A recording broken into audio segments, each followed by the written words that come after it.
Bienvenue au journal Info Pacifique. Voici les titres qui dominent l'actualité. Des membres de la communauté haïtienne évoluant aux États-Unis dénoncent les mauvais traitements infligés par des policiers américains aux migrants haïtiens. Ils ont manifesté le 22 septembre devant les locaux de l'Office de la migration à Miami, dans l'État de Floride. The League of Asian American Diaspora Alliance Network, LADON, une coalition d'organisations haïtiennes basées aux États-Unis, a mis 80 hectares de terre disponibles en vue de pouvoir héberger nos compatriotes en difficulté aux États-Unis. Des étudiants de l'Université d'État d'Haïti, UEH, s'insurgent contre l'administration Biden, accusée de violation des droits humains dans le cadre des déportations des migrants haïtiens. D'autres réactions sur le dilemme de nos compatriotes au Texas, ce sont celles des activistes politiques. Ils jugent illégal le rapatriement de ces migrants. À l'étranger, en Tunisie, près de 2 mois après s'être arrogé les pleins pouvoirs, le président tunisien Kais Saied a pris des dispositions qui renforcent le pouvoir présidentiel. Restez branchés pour plus de détails. Merci de rester fidèles. Voici le développement du journal. Comme annoncé en titre, de nombreux membres de la communauté haïtienne évoluant aux États-Unis ont manifesté le 22 septembre devant les locaux de plusieurs bâtiments officiels pour dénoncer les cas de maltraitance dont sont victimes les migrants haïtiens lors des opérations d'extradition du gouvernement américain. Ils ont notamment condamné le fait que bon nombre de migrants soient pris en chasse et rattrapés comme des esclaves par des policiers à cheval. Ces traitements inhumains et barbares ne font pas d'honneur aux États-Unis, réputés comme terre d'accueil et de liberté, ont scandé les protestataires. Ils appellent l'administration Biden à respecter le droit de ses ressortissants haïtiens, conformément aux traités internationaux relatifs à la migration. Pour eux, l'expulsion de nos compatriotes est illégale. Cette manif a été organisée à l'initiative de l'organisation de femmes connue sous le label Family Action Network Movement, ayant à sa tête Marlène Bastien, Jean Monestime et Vanessa Joseph ont également pris part à ce mouvement, ainsi que des avocats qui militent dans les questions migratoires à Miami comme Friendly Denis Julien. D'autres leaders tels Bishop Joannem Franzi Floréal ont été aussi remarqués à cette manifestation. The League of Asian American Diaspora Alliance Network, LADON, une organisation haïtienne de la diaspora, a indiqué avoir mis un lopin de 80 hectares de terre disponibles en vue de pouvoir héberger nos compatriotes en difficulté aux États-Unis. En ce sens, une correspondance a été officiellement adressée à l'administration Biden. Cette structure n'a pas manqué d'exprimer son indignation face aux cas de maltraitance dont sont l'objet les migrants haïtiens de la part des policiers américains. LADON, qui regroupe 68 organisations, a proposé cet espace au gouvernement fédéral américain et à celui de l'État du Texas en vue de reloger ces migrants le temps que la justice se prononce sur leur sort. Cette structure presse les autorités haïtiennes à porter plainte contre le gouvernement américain pour violation des droits de l'homme en s'appuyant notamment sur les cas d'agression physique perpétrés sur nos compatriotes. Des étudiants de l'Université d'État d'Haïti, UEH, s'insurgent contre l'administration Biden accusée de violation des droits humains dans le cadre des déportations des migrants haïtiens. Pour eux, les autorités américaines ont fait montre qu'elles sont dépourvues de toute humanité en expulsant illégalement ces migrants ayant subi des sévices corporels de la part de policiers américains. Ces étudiants soulignent que les États-Unis jouissaient de la réputation d'être une terre d'accueil et de liberté, ce qu'ils ont contredit dans le cas de ces migrants. Écoutons la précision de Jocelyn Junior Périclès, étudiant à l'INAGUE, au micro d'Aubert de Charles et Mackerson Mexil. Vous comprenez très mal parce que l'on a bien gardé. États-Unis avec Haïti, c'est 2 pays qui ont des relations d'amitié qui assez serrées. Donc, en fait, premier pays, je pense qu'il est supposé aider Haïti, soutenir Haïti et avec, surtout avec la crise que les Gécounia, je pense que c'est États-Unis, mais l'on bien gardé, c'est même les mêmes encore qu'à déporter Haïtiens. Bon, tout d'abord, je pense que faut avoir raison qui fait freiner l'action à partir des pays, pas de travail, insécurité, tout bagage ça. Donc, je pense que une bagage l'État a supposé faire déjà, c'est gérer question insécurité, mettre travail et puis le monde vini, bah un bel accueil, genre yo accompagner yo, tant que bah au corps pour aider. Parce que il y a un pile là qui vendent ça te gagné, qui prêtent cob, etc.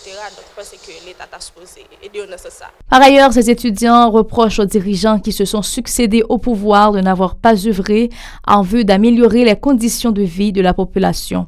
Pour eux, la crise socio-économique a occasionné le départ massif de nos compatriotes vers d'autres cieux plus cléments au péril de leur vie. Écoutons les déclarations de Pierre Eden, toujours de l'UEH. Moi, je ne suis pas arrivé dans le processus pour moi pénaliser l'État et les États-Unis. L'État a une responsabilité envers le pays que l'a dirigé. Je peux dire que il y a une politique migratoire dans chaque pays. C'est même gens, si Haïti est un pays émergent, nous ne pouvons jamais accepter que un bon jour nous lever nous un groupe moun masqué sous frontière là et puis tout pour nous juste ouvrir porte pour barrière pour entrer dans le pays. C'est ça que la sécurité territoriale là. Faut que nous aspect ça. Moi-même je pense que ça crive c'est manque de respect et que l'État haïtien gagne envers la population. Bon, si nous regardons, nous avons plus de 30 ans dans le pays, même tout le monde n'a pas été dans le pays.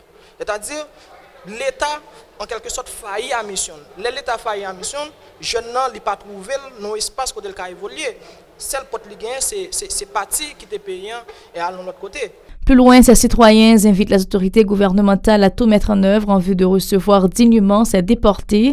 Ils se prononcent aussi en faveur de la mise en place d'un projet de société pour favoriser le développement du pays en vue d'épargner aux membres de la population ce genre d'humiliation. Écoutons. Ce n'est pas ça qui est problématique. Le problème n'a été dans la façon de faire. C'est la façon de déporter avec non-respect des conventions sur les droits humains. C'est ça qui est le problème. Parce que là, témoignage avec image, bon, ça a un comportement à laisser à désirer, comme si pour une république, pour les États-Unis, qui toujours a comme si essayer de faire respecter, faire appliquer les principes des droits humains. Ce qui passe, c'est que je me sens comme si il y a une légèreté. Je suis fermé sous nous. Ça qui est nettement déplorable de façon dont vous voyez mon aller. Parallèlement avec frère nous Afghans, c'est deux contextes. Donc on est Afghanistan, Amérique a soutenu la guerre de manière logistique. Après ça a été fait le tour avec front, il y a des soldats, après le retirer les soldats, il faut repli tactique. C'est les avions militaires qui aller, donc tout aller en paquet afghan. D'autres réactions sur le dilemme de nos compatriotes au Texas, ce sont celles de l'activiste Johnny Gossin. Il condamne les brutalités policières dont sont victimes les ressortissants haïtiens sur la frontière entre le Mexique et les États-Unis. Lors d'une conférence de presse le 22 septembre, il a sévèrement critiqué les conditions de rapatriement de ces migrants. Pour lui, la décision de l'administration américaine d'expulser ces ressortissants haïtiens est entachée d'irrégularité. L'activiste exhorte le gouvernement à adopter des mesures adéquates en vue de bien accueillir ses citoyens à leur retour sur la terre natale. Johnny Gossin au micro de Gisèle Jacob et Mackerson Mexil. L'ambia connaît viser les arrondissement Bordeaux-Prince là, constaté avec la peine façon blanc américain États-Unis a traité freine accès qui pi mal que bête sans pâturage. Vice délégué Métélis Johnny porter solidarité le bail migrants nous yo. Pendant la lancé message ça bail les États-Unis pour nous dire l'ordi ou ses amis ou moun même chez devant porte kay moun ça ou doit le respect. C'est une façon pour nous dire pas de mariage qui pas de divorce. N'a dit autorité yo prend responsabilité yo vis-à-vis Haïtien pareil nous yo. L'activiste a profité de l'occasion pour réclamer justice pour le président assassiné Jovenel Moïse. Johnny Gossin a indiqué que la nation a droit à la vérité sur le crime odieux du 7 juillet à Pellerin 5. Écoutons.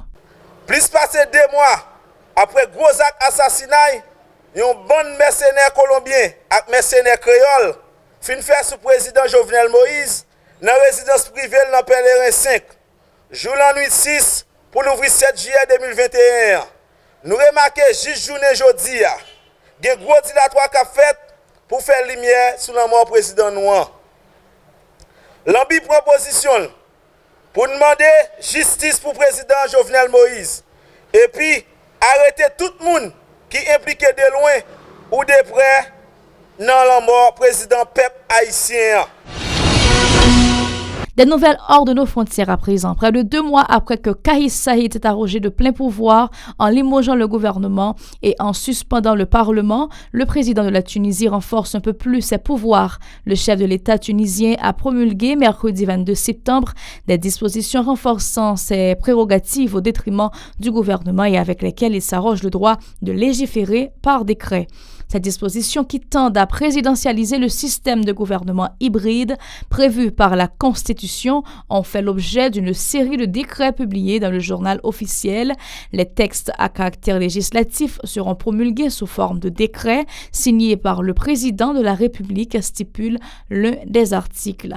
Dans un décret mercredi, Kais Saied a annoncé la poursuite du gel du Parlement et la promulgation de mesures exceptionnelles pour l'exercice du pouvoir législatif et l'exercice du pouvoir exécutif qui font l'objet de 2 chapitres de la Constitution désormais suspendus de facto. Un autre article énonce que le président exerce le pouvoir exécutif avec l'aide d'un conseil des ministres présidé par un chef du gouvernement. Le président de la République préside le conseil des ministres et peut mandater le chef du gouvernement pour le remplacer, ajoute un autre article. C'est ici que nous mettons fin au journal Info Pacifique. Restez branchés pour la suite des programmes.